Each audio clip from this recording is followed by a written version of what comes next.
must have started out like everybody else. One post. Like any market, you need to find what's missing. You're never going to get anything you want unless you ask for it. In the fitness industry, for example, it's so easy to judge women's looks. Everybody holds a responsibility at something. I may be wearing something specific, but my intention, how I want to be portrayed on my Instagram, is very much not objectifying myself. When you're used to getting everything perfect, it's hard. But when you're used to making mistakes, then you would keep trying. Just by trying and failing, that is what builds confidence. How would you advise people continue doing their business, yet having this societal awareness? Somebody else will do a whole minute video talking about Palestine. Another influencer will post 50 times a day. Guys, Yasmin here from Khaleej Times, and welcome to another episode of UAE Trailblazers. Today we have with us Tracy Harmoush. Hi, Tracy. Hi. Welcome to the podcast. Thank you so much for having me.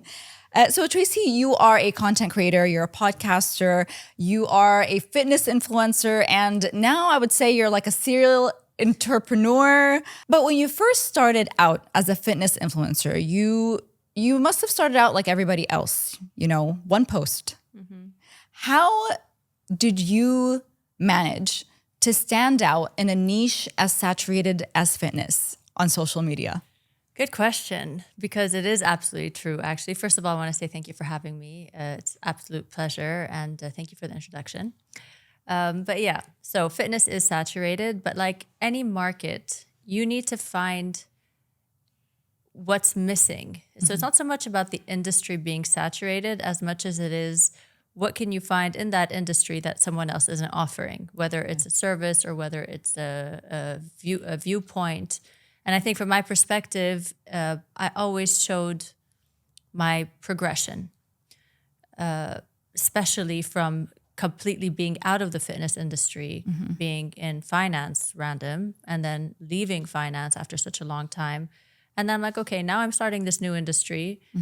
It's tough. I don't know what I'm doing. And I'm going to show you that I don't know what I'm doing. And as I was progressing, I would show how I was doing better and better. So I feel like that was missing, as opposed to, okay, hey guys, so here's your 5-minute workout for whatever, wall Pilates or whatever people are doing.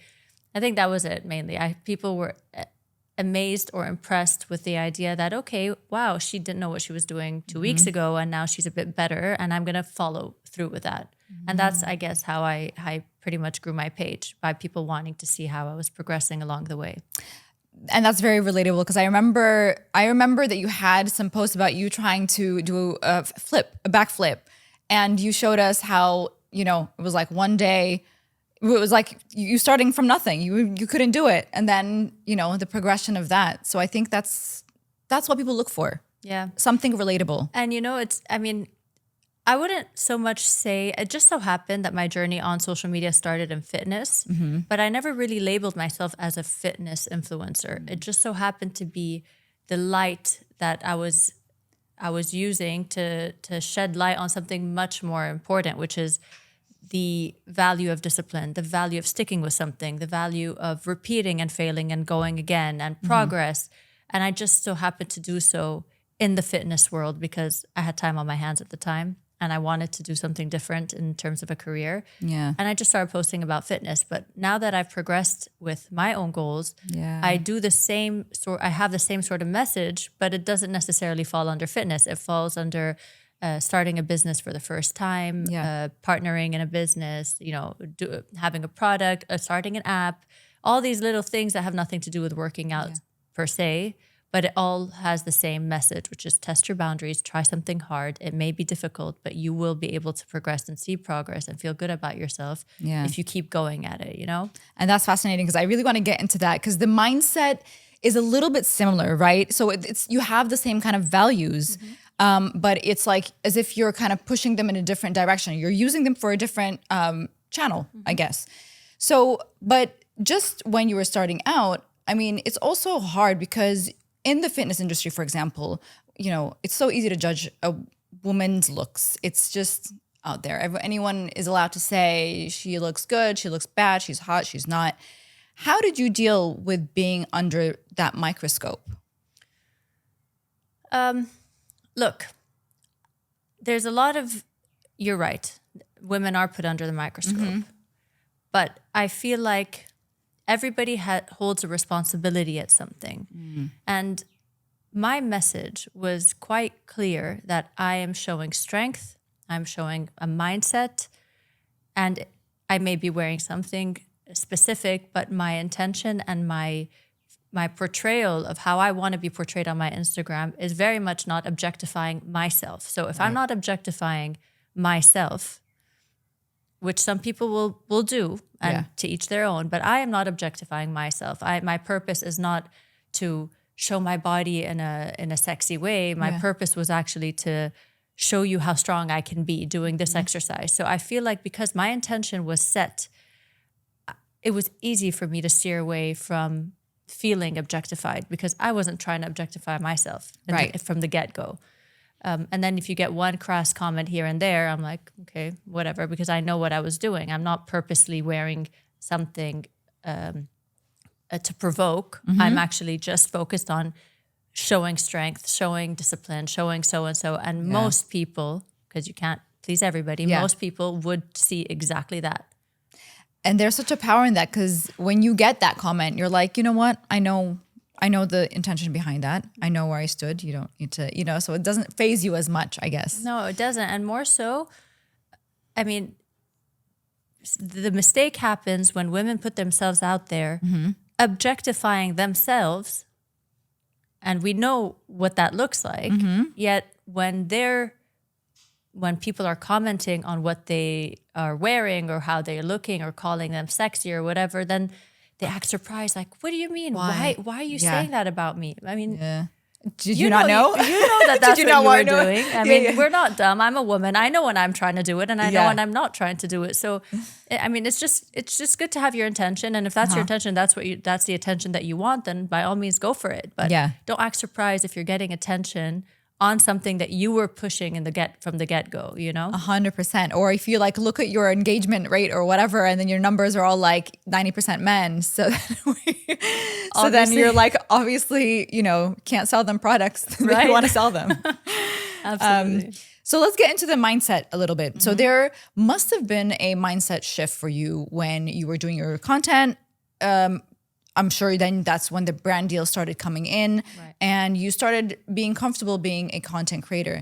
Did you feel like a kind of business person at that point yet or not really? Because I'm sure you were making a living from being an influencer, right? Yeah. But I think a lot of people that started in the industry, it didn't feel real at the beginning. It didn't, especially coming from a corporate investment banking background. So there was a very long time where I felt like I don't feel like I'm really successful anymore. I just so happened to be making money on Instagram.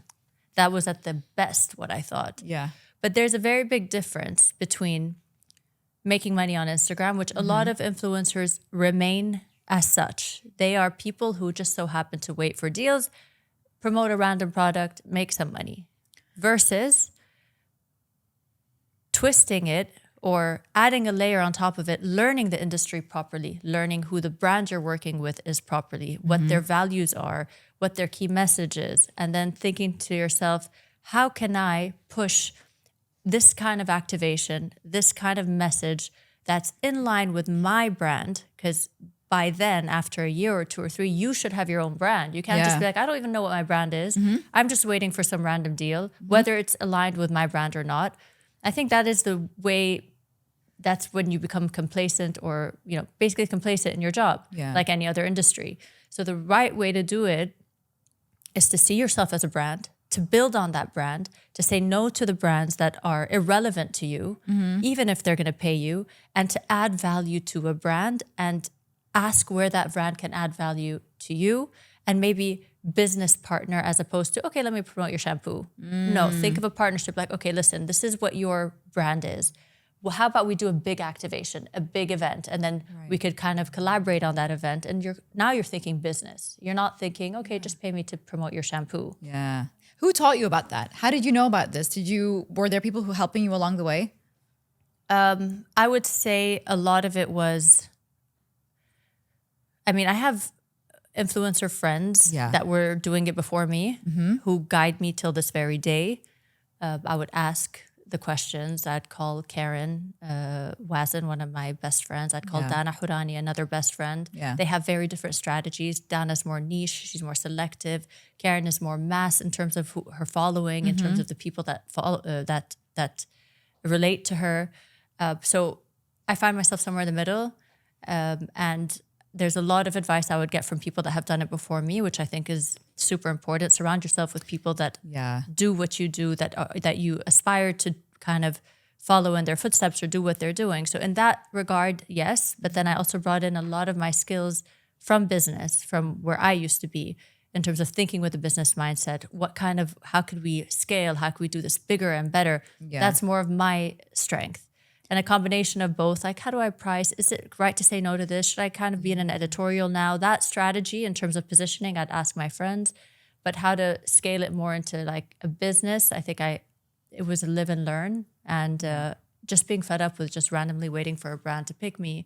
Yeah. And then randomly promote a shampoo that I didn't resonate with anymore. I keep saying shampoo, but any other There's example. shampoo that did you wrong. And I actually never did a shampoo. I've never did a shampoo brands, watch out. Yeah. No, that's really interesting because, I mean, the question is, is it okay for you to keep reaching out to brands, or do you wait for them to come to you? Is that like, because some people are like, no, I should be reached out to, they should notice me. But then obviously then you never get your foot in the door of something that you actually want. I mean, how would you suggest for people to approach brands? Biggest lesson I've learned is you're never going to get anything you want unless you ask for it. Yeah, I agree. There is nothing more frustrating than thinking you're better than where you are and waiting for someone to see that. 100%. You need to show people exactly what you think your value is. And the minute you see yourself in a certain light and you impose that light on other people, they'll see it. Yeah. Whether it is by putting free content yourself on social media to show yourself in that light, whether it is calling up a brand and saying, hey, listen, I know what you're trying to do. I know what your message is. I have a great idea for you. And I think I could be a great fit for your brand. I found that most brands appreciate that so much when you've selected the brand that you think resonates most with you. Right. And I get that myself, that I hate being part of some agency's pitch deck. Yeah. And I feel the difference between somebody in the agency contacting me and saying, hey, Tracy, can I get your quote for one reel for X brand in this X industry? Right. And they wouldn't even tell me the brand. One reel, 2 stories, and an event attendance. I'm like, dude, I don't work on rate cards. I work on a collaboration and on a partnership and knowing that the brand picked me. If a brand didn't pick me, I don't care to be part of your pitch deck. It's not interesting to me. I'm not trying to help you put your deck together. You can do your deck on your own. Yeah. To fish for pricing in the market, I think, is very much a game that people hate at this point in time. It shouldn't be done anymore. And I know agencies need to kind of get their quotations and get 20 influencers to quote, but I think a much better strategy for the brand that you're working on. Listen to me, agency girls. This is very important. Is to tell a brand where you've done your research, where you see a specific influencer fits and suggest that influencer and push back. And when a brand sees that you're offering them something that they don't know they needed, as opposed to just giving them quotations from the market, they'd appreciate it. And more likely than not, they would close the deal. Yeah. And I get that myself when I speak to a brand directly. I'm like, hey, I want you because I think you and I could do well together. Right. And 9 out of 10 times, I close that deal. Because the brand sees where I can add value and I show them where they can add value to me as well. Yeah. And they also feel like they're being handpicked. Like I've seen the value that we can bring to each other. And therefore, this is why we should work together kind of thing. Absolutely. What do you think is the key to having a sustainable work relationship with a brand? Because I know that it's easy to get these with like kind of short-term deals and, a shampoo here and I don't know what there, but like kind of a long-term collaboration. Let's talk about, just work ethic. People can piss you off every week. You might not have the right working relationship with someone, but Dubai is a small place and we need to kind of figure out a way to deal with the people that we're working with. How do you advise people in this industry to kind of set up their work relationships? And what boundaries do you think people need to have? Yeah. Okay. So I think very important is you always need to come with value as opposed to asking for what you want. Think of how you could add value to someone else. If you're working with a brand, instead of thinking only of how much you're going to get paid, about what you're going to post, about how much time they're going to take from you, I would think more of how you could add value to that brand, where you could facilitate for the brand. And always keep in mind that, I mean, a lot of people are just sitting on their high horse with an ego for no reason. Yeah. In most cases, it's just with no basis. Yeah. In my opinion. I mean, I've been in corporate for a long time, so I know the feeling of having a boss and a boss over that and a boss over that. I know a feeling of having subordinates or someone reporting to me. But a lot of people take their role too seriously. Yeah. A lot of like a manager all of a sudden has a like a supervisor and a manager, and that supervisor thinks that they're so senior, so they could, like Say whatever they want, treat them. I mean, I just feel like the relationships are the most important thing. And Exactly. I've been in work life long enough to learn that if you don't treat people the way you want to be treated and set your relationship straight, at some point in time, you may be the boss, you may be the client, you may be the brand, but tables will turn. You may be out of a job. You may need that person one day. They may be a client somewhere else that you're going to need to be a distributor for that person one day. Yep. And they're going to be like, you know what? Piss off, because I'm not really going to work with you. You were crap to me when I tried working with you earlier. I think that is very important, that people don't realize that, you may have the upper hand right now, but the tables will turn. Yep. You may get fired. You will get fired probably. And you may need a job from that person that you were treating like crap because you were the client and they were the agency.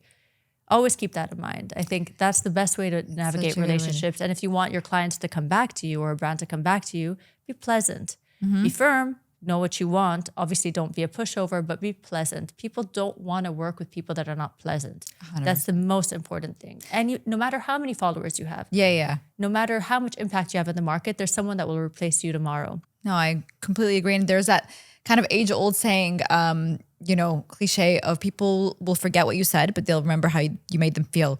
100%. So it's like, if that person gives you the ick, or if that person's like, oh, here she comes, then that's not a good sign. Absolutely. Okay, let's move on to a little bit how you got into the business side of things. Because, a lot of people have ideas of what app they want to start and what business they want to get into. And the ideation phase of any venture that you want to start is always kind of the trickiest, because you're like, okay, I can now step into what I want to do.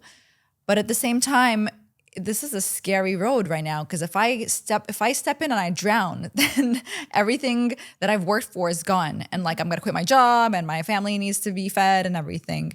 So what is the shift or the trigger that you had going from, okay, I'm going to be a content creator and now I'm going to create this app and go fully into that? I think it was when I realized that I no longer want to wait for a brand to pay me or to pick me, but I wanted to make my own money irrespective of whether I ever work with a brand again or not. Yeah.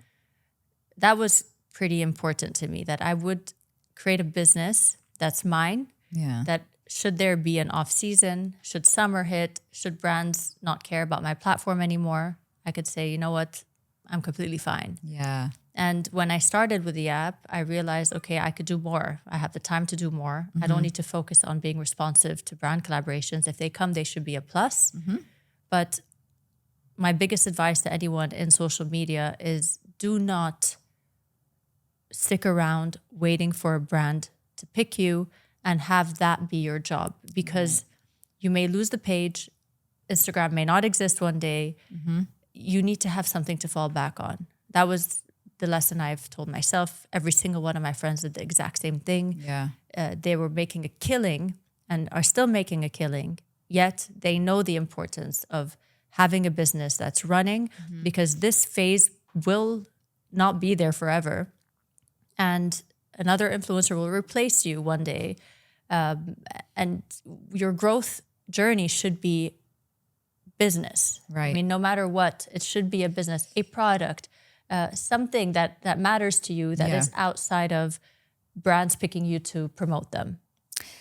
So when you're making that shift, though, it's like, you know, having a business is not easy. I mean, was there, obviously you were in finance, and so you kind of had a little bit of, you know, idea of how to get in it. But were you surrounding yourself with other people who kind of knew how to develop the app and how to kind of guide you? Or would you say that it's something that you had to kind of learn so along the way? The app business wasn't a very difficult shift because it wasn't, I mean, I wasn't developing the app from scratch. I partnered with app developers who develop programs for different people in fitness. And I was one of them. So they've offloaded a lot. Yeah. But I learned how to market, how to do sales, how to do all of that stuff through the app. But I think with business, I mean, you would hear this a lot, that you're going to have to go for it and try, and you will make a lot of mistakes. The thing that I struggled with once was having Untraceable, the company. I wanted to do an adventure concept linked to it. I wanted to fly influencers to do adventure trips, push their boundaries, test their limitations to do different things. But I kept stalling and pushing and stalling and pushing until I did nothing with it. 2 years passed, and Untraceable, what was meant to be this adventure concept, never happened. Because I was waiting for the perfect time, the perfect occasion, all the right answers where I won't make a single mistake and I won't fail. And I never launched it. Yeah. And I think that was one of my biggest regrets. So now, after learning, I realized you have an idea. If you're not going to move quick enough, somebody else is going to move before you, and they're going to take that idea and do it better than you or how you plan to do it. Big mistake. You have an idea, just move. Yeah. Ask questions, put it out there. I think a lot of people also worry that, what if I tell someone about my idea? What if they steal it? Believe me. That never happens. That never happens. It is happens. Tough enough to start a business or to have a good idea. Even if you're going to tell somebody the idea, believe me, no one has the time or the mental capacity to do it. Exactly. They may want to. Yeah. They may be jealous and say, oh, damn, that's such a great idea. I really want to. They'll sleep on it and they will never do it. Yeah. If you're not doing it, with all the time and effort that you put and you in came the up idea, with it. trust me, nobody else is going to do it. 100%. Yeah, I agree. And even it's like also that saying, like, making the wrong decision is better than making no decision at all. So just making a decision to start, even if it's gonna, you know, not be the perfect one, and not, it's like just important to get the ball rolling. Yeah. And I totally agree with that. Yeah. And I mean, opportunity comes with every decision you make. That's the biggest lesson that I have learned. And look, there's something that's quite important, and I think a lot of people may struggle with this idea that trying something when you're used to getting everything perfect is hard. But when you're used to making mistakes, then you would keep trying. You're like, oh, okay, whatever, it's just another mistake. Exactly. And that's why you find a lot of people, I mean, notice, try to go back in time when you were in class, and then you have the A students. Were you in around the A's, B's, or C's, or where were you? Me? Yeah. I was always like high B's, like low low A's. Okay. Yeah. So assume like the AA students. Yeah. Who always got every right answer. Yeah. And think of where those A students are right now, maybe 5 of them. And then think of some of your C or D students who always messed up, who were always in trouble. And then if you still have connections with them or relationships with them, think of where they are right now in their lives. Yeah. And so many times you would notice that a lot of these people that were C's and D's are performing super well. And you're like, how the hell this person was failing almost every subject or was always in trouble? How the hell are they in this CEO position or in this media position? Do you think it's because they're risk takers? They just don't care as much anymore? But then they've been such thick skin to failure that they're like, I'm just gonna try. Yeah. And a lot of people that were in the fixed mindset, because that's what it is. It's a fixed mindset where somebody tells you you're amazing, you're great, you're doing amazing. So they are so worried to disappoint from that status. And they're used to that validation also. They're used to that Exactly. outside validation. They're So like, move on. They're 25 and they're sitting in a corporate job doing the job exactly as they're told to do. They'll do it well, they'll do it well. but they will never take a risk because they don't know the feeling of failing. It's too hard And to it's fail. devastating for them. Exactly. It's devastating. The person that has been devastated since they were 14, like myself. Yeah. I'm like, okay, whatever. There's I'll no just point do in another doing mistake. I'll algebra test. disappoint somebody else one more time. That's okay. So it's easy for me to pick. I mean, I've been told recently, I went to a wellness center and I didn't know this was a thing that they tested, but they tested my stress and then they test your resistance to stress. And apparently with all the work I do, the doctor that's sitting across from me was like, it amazes me to see somebody that I know holds so much stress up here from the test that I've done. He's like, but none of it goes down here. And your resilience is so high for stress. And I think it's because I just got so used to the idea of just, okay, it didn't work, fine, no problem, move on to the next thing. Okay, that didn't work. Okay, I'm a bit sad about it, but you know what? Move on to the next thing. Yeah. A lot of people suffer from the idea of not performing well.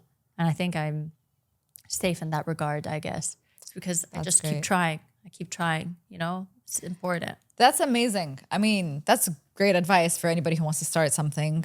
I mean, just don't be afraid to fail, literally. I mean, it's the thing that you hear all the time is true. It's like, you just got to jump in.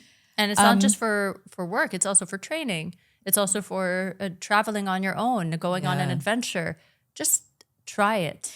I think most people are also scared of that first step, that first day when you're alone, when you're like, okay, I have to now go to this new country by myself on the first day. I have to start this post. There's like, you know, an empty page and I'm starting this one post. So I think it's that initial kind of emptiness that people feel that you just have to remember that it will be filled up with your experience and with your confidence eventually. Actually, confidence only comes, Mel Robbins actually speaks about this pretty well. Confidence comes with trying. Yeah. Putting yourself in a position where you're trying, probably didn't work great, but then you built a bit of confidence to try something else. Yeah. You do that first post. You're not very confident about it. You do the second post. And then just by trying and failing and trying and failing and trying, that is what builds confidence. 100%. Nothing else. You cannot just wait for confidence to arrive and be like, when is it coming to the party? How am I going to get this done? No, you have to try over and over and over. And believe me, I mean, I can't tell you how clear it is to me because of my own personal experience with confidence, who I was when I first started social media in 2018 and who I am on social media today is like night and day. Yeah. How I speak to a client today versus how I was speaking to clients in 2018, asking 100 questions behind the scenes with the phone down. Do you think I should say this? Do you think I should say that? Versus sitting with the head of the agency, all the brand managers and saying, this is what needs to be done. Your content doesn't work. This is no longer credible. I mean, it's easy for me because I built the confidence because of how many times I've tried. It doesn't come overnight. That's the message to people. Just don't expect it. People are not born with confidence. You can be born, you know, having certain skills. Right. But yeah, but I've noticed also your content has changed from being, you know, fitness oriented. And now you are kind of going into the mindset kind of niche. Yeah. I don't want to call it a niche. I don't know. It's space, you know, because niche, I feel like I'm narrowing it down, but it's actually expanding. So what is something that you are passionate about speaking to people about? Like, what is a topic that you're like, okay, you know, for example, people have been talking about Palestine since October, and a lot of people are passionate about drawing the bridge of continuing to post and continuing to do business online and posting what you do. For example, you're vlogging, you do that, but also tying it into what is going on around the world. How would you advise people to move into continue doing their business, yet having this kind of societal like awareness? You know, it's pretty tricky because on one end, a lot of people are worried about their brand collaborations. A lot of people are worried about saying the wrong thing or doing the wrong thing and then being canceled with cancel culture or just as simple as being bullied online. So it's tough for someone in the social media space. But I think if you tie it in to really first and foremost being authentic to who you are, if that is your priority, which it should be, because that is the only thing that's going to last. There's only so much you can fake. There's only so much you can pretend or hide. I think at least what works for me is I know what my values are. I know where my authenticity is. And it is very, very much on the forefront and very important for me to make sure that whatever message I put out there, I stand behind and I'm confident with. Right. I don't care if you agree or disagree with me. That's me. Even more so, I don't care if I lose a brand collaboration because they don't fit my values. I chose this path. I'm not saying it's the right path. I'm saying it's my choice because I sleep better at night knowing that I stood for something. The world is not my platform on social media. The world is the world. There's horrendous things happening around us. What we're seeing in Gaza, horrendous. Yeah. It is what it is. Yeah. It is a genocide, whether you want to say so or not, whether you want to sugarcoat it or not. Our Instagram platforms are not, I mean, people just see their platform as, oh my God, how am I going to position this? Who cares? When in the bigger scheme of things, look what the hell is happening. You're sleeping at night knowing fully what's happening, yet you're so worried about your platform. I couldn't live like that. It's much more important for me to be completely straight and completely honest. And I think if you are, then you get good things coming to you. It may not be this brand deal that you lost. It may not be this brand that's sensitive because you're talking politics right now, but something will come along the way. You may have a customer base of hundreds of thousands of new people that appreciate your value. And then the next time you have a product to sell them, guess who's going to be there? You no longer need your brand collaboration. Exactly. You have a whole customer base that's in line very much with your values. Yeah, 100%. I mean, I remember at the beginning, a lot of people were afraid to post things about their personal lives and things about the brands that they were working with. And then I realized, me personally, I realized that, you know what? It's actually more powerful to live your life, but having, for example, Palestine on my mind. I'm living my life trying to find a way to speak about it or trying to find a way to integrate it into my life. And that's how, because this thing is not going to go away. It's not going to go away, but look, also people are tough on each other. So everyone has their way. An influencer can just do a repost. Somebody else will do a whole minute video talking about Palestine. Another influencer will post 50 times a day. Yeah. It's not for you to say how much somebody is supposed to talk about something. It's just your values need to be clear for you, I think, before anything else. And also for people around you. You want, I mean, what works right now, if you're trying to grow your platform, what truly does work is being raw, being authentic, and being a damn human being. You need to be a human being. If you're not 100%. A human being, you're a robot. You don't have an opinion about anything. You live in la la land. No one is going to relate to that anymore. People are bored of the same old stuff. They want authenticity. They want vulnerability. They want real human interaction, real human emotion coming out of what you're saying. And if you remember that and you lead by example in that sense, I believe that you will gain much more respect from the public than you would because you have this amazing beauty product that you put out or this amazing brand that you have. People respect you as a human being and your value system much more than they do what you look like or what you're wearing or what fashion brand you're associated to. Yeah, 100%. But what you said is so on point. Like, we are so hard on each other, and especially online. It's like when everything, even until now, I feel like people do judge each other on how much they're posting about this or that. And it's like, just do what feels right, because only you know how you feel about something. Obviously, a lot of people are in pain about what's happening now in Gaza, but it's like you have to kind of present it the way you want to present it, right? But just just if you think about that, and I was having this conversation with some of my friends, there's a lot of people who work in industries, who work for the companies that are being boycotted, that are sitting behind their desk at the brand or at the agency working for that brand. They're not going to just pick themselves up and leave their jobs. I mean, they can't. They have dependents. They have parents depending on them. 100%. It's a 22-year-old girl or a 30-year-old guy that is working for a bank who's funding potentially this genocide. I agree. He's not picking himself up and walking out the door. So to put so much pressure on an influencer because she just so happened to be collaborating with a brand or had worked with a brand or said something or wore something, I just feel like it's unreasonable, it's unfair. It's not her or his fault that this genocide is happening. It's not him or her that's going to make or break this genocide. And as we've seen this story unfold, the unfortunate reality is that all of us thought our voices were so damn loud, and when people are in power, they are in power. Oh my God. It is the most frustrating period I have ever witnessed in my lifetime, where I feel like I'm screaming with no sound coming out because I just can't believe what is happening. I can't believe that things are being done so publicly, and yet the powers in place are not going to budge.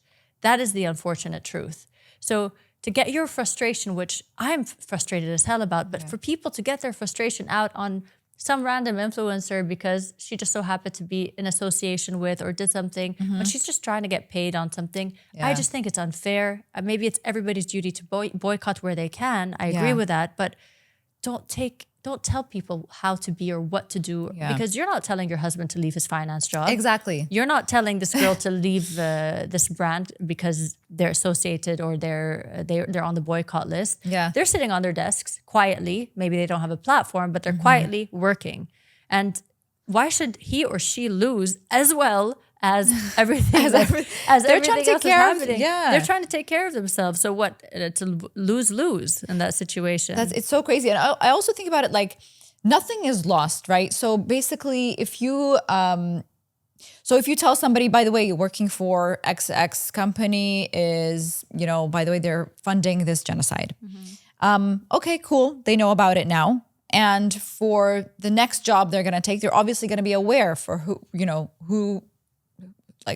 they're going to work for and everything. So this big kind of awareness shift, this global shift in what we're seeing is going to be long lasting. So don't expect people to change now. You have to quit your job now. Absolutely. It's just hold on. And everybody's just trying to absorb what the hell is going on. What is happening? We're all struggling. We all lost money. I mean, I don't know, at least I'm saying in my world, I lost a lot of money for brands that I have rejected in this period in time. I suffered by not going on specific trips and stuff that were paying me because I was being very considerate to what's going on in Gaza. I'm not going to promote a wellness festival. I'm not going to promote whatever, given what happened. But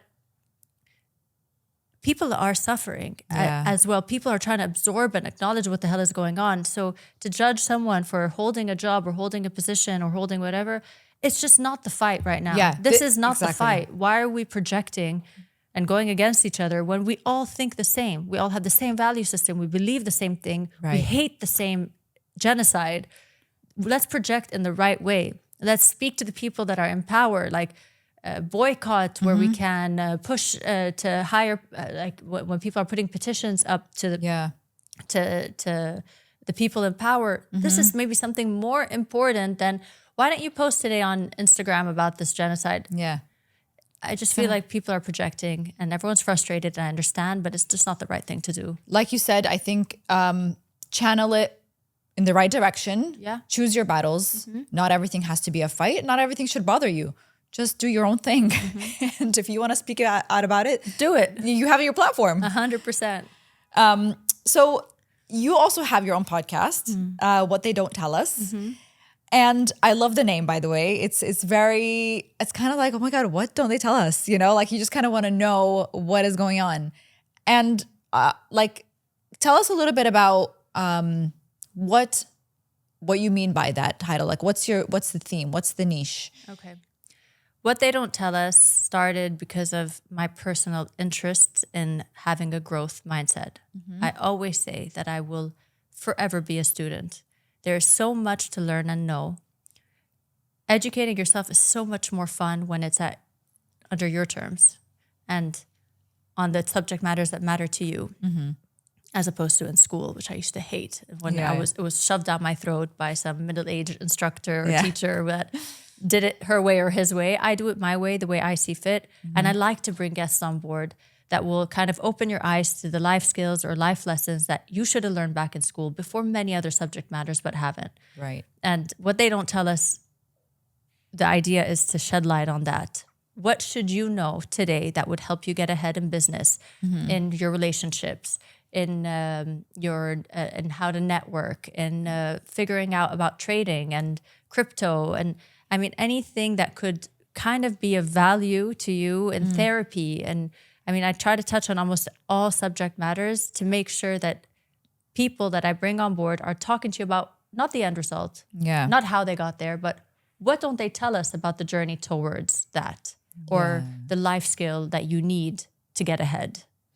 That's such an interesting, because I saw an episode where you talk about being an entrepreneur, and there was 2 guys on it talking about them becoming businessmen and leaving kind of the corporate world behind, and they were saying like, don't get involved with venture capitalists, for example. So it's like all these little secrets. 100%. And I mean, that's my criteria. If you want to get on my podcast, I'm not talking about you so much about your successes. I want to talk about every mistake you did that somebody can learn from. Every like trick in the book that could help somebody get ahead in life. That's much more interesting to me, at least. What is the most surprising or shocking kind of what they don't tell us topic have you covered, do you think? Or something you're like, whoa, I did not know that. Wow, I have quite a few. But the power of networking was a big one for me.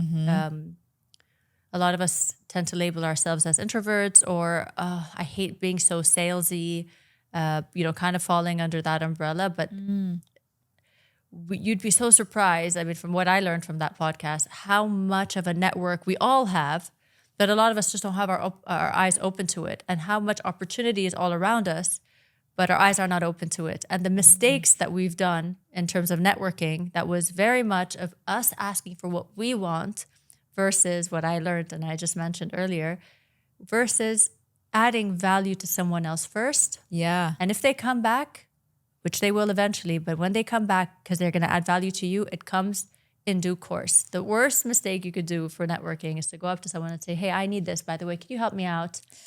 Yeah. No one likes that. No, it is the most cheesy, unattractive, needy way of doing things. The way you network is, hey, by the way, I noticed that you have your own podcast. Would you like me to introduce you to this so-and-so person? I think they'd be great on your show. And you're like, whoa, that's it? You don't what do you want from me? What do you want? Yeah. And that's interesting. You leave it at that. Time after time, I'll keep giving you value over and over again until one day, if ever, that's what's key, value will come back, maybe through you, maybe through someone you introduced me to, maybe through the next person. But the idea is to constantly give value. And that's how you build a network. And I think that was one of the coolest podcasts for me. That's very good to know, especially here for the UAE. I feel like it's a very important kind of skill to learn. And it doesn't have to be a huge network. You tap into what you know. Even your personal relationships are a network. And people tend to forget to network with their friends, to hang out, to talk, to have a coffee, to laugh, to give value. Right. You never know. It will come in future. But if you're not giving someone value and all you're doing is picking up the phone to call them when you need something, that's not networking. That is just asking or making someone do something for you because it's relevant to you. Exactly. That's it, I love that. I love that mindset of giving. It's basically not expecting anything back, yet somehow the world does kind of give back to you. I mean, even if you're into energy and you understand that world, it very much is in line with this method of networking as well. You just have to put the right energy out, speak to yourself with good words, say the right things to yourself in the morning, then the right things will come to you. Have the right mindset, the good things will come to you. If you're negative, if you're always sulking, you're going to see negativity around you. The same value system lies with the idea of networking. 100%. I completely agree with that. And that's something you need in life and in business. It's not even just one thing. And in fitness, probably. It's just, seeing that. Yeah. You tell yourself, oh man, there's no way I'm going to be able to do this flip. You'll fall on your face. Yeah. You have to make sure that you believe what you're setting your mind to. It is what it is. It's so fascinating. Easier said than done. I totally agree with that because I don't necessarily implement it every single time. I find myself like swearing at myself and saying, oh man, Tracy, you're an idiot. You should have done this better. I have to be shaken and to basically say, Trace, don't call yourself idiot. Yeah. You will be the idiot that you kind of labeled yourself to be, What is something that you are still learning? Like, what is something that you look back on and maybe last year and you're like, you know what, that's something I really want to improve on? Is there something, whether it be something personal or something business related or fitness related, like, is there something that you're still really adamant about working on? Two things. I would say how to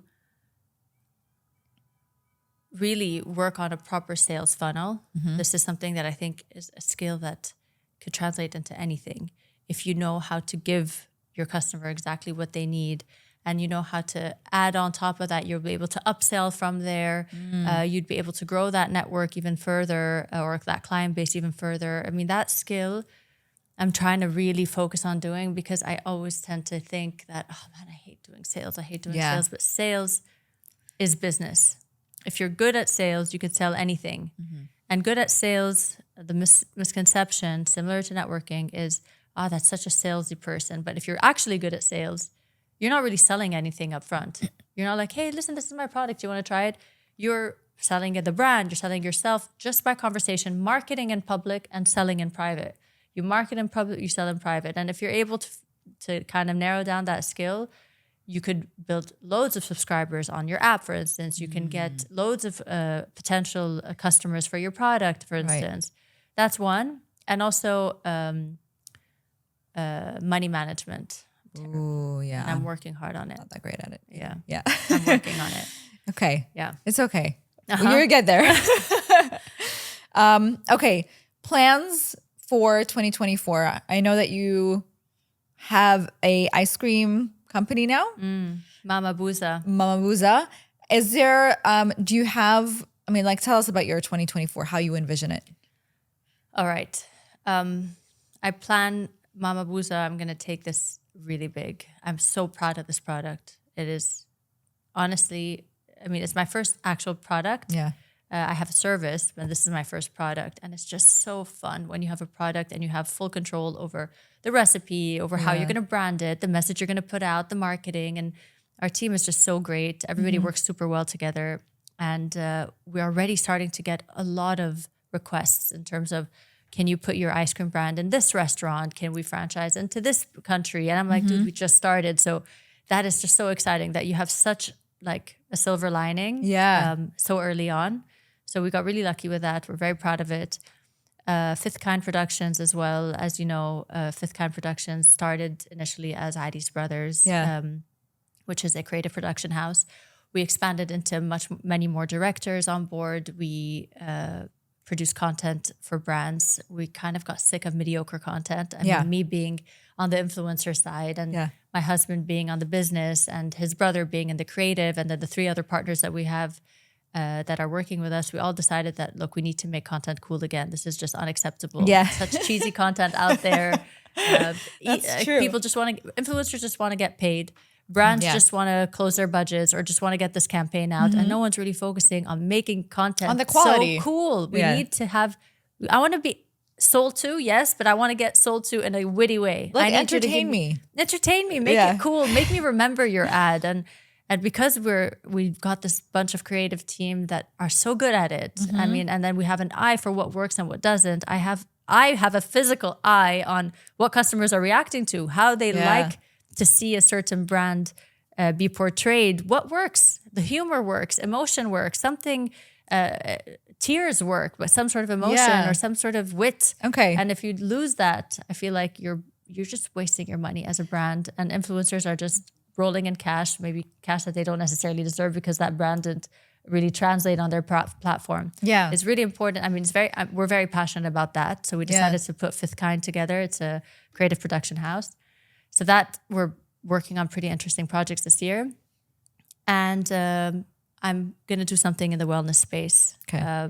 More like on a big wellness scale. So I know that a lot of my clientele, my following have asked, come on, Tracy, do something. So I'm going to do something really big in Dubai very, very soon. I'm excited. I'm not going to say anything right now until Tell it's us. out. But yeah. Okay, that's amazing. All right. So last couple of words to leave people with who want to get into this content creation space. Like you said, emotion works, bringing value. Is there something else where, you know, people are starting from zero? Gen Z is coming up now being creators. What would you tell them? You have to test what works. Not every platform works the same. So worst case, your content was stupid.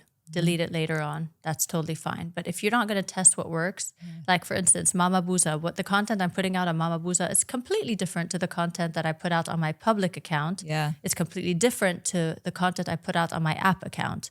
On my app account, I can't do long talks. No one's there for me giving my podcast kind of talks on that platform. Quick, short, easy, digestible pieces of content around workouts is what works there. In food, like Mama Booza, what works is make somebody eat with their eyes, right? Like, oh my God, this is so damn delicious. I want to order it right now. So I do 5-7 second looped reels. Yeah. So it really depends on what your product is or what your message is. And try not to, see what works. I'm totally for not reinventing the game, but see what's working with people that are doing something similar to you and kind of try to make it your own. But just hiding behind your screen, which I know a lot of people do because they ask me for advice. I don't know if it's the right thing to post. They overthink the post. Don't overthink the post. Try anything and everything. Something's going to work. And when you're like, oh, damn, I got 50,000 views on this. You didn't expect it. I didn't expect it. Yeah. Do more of that.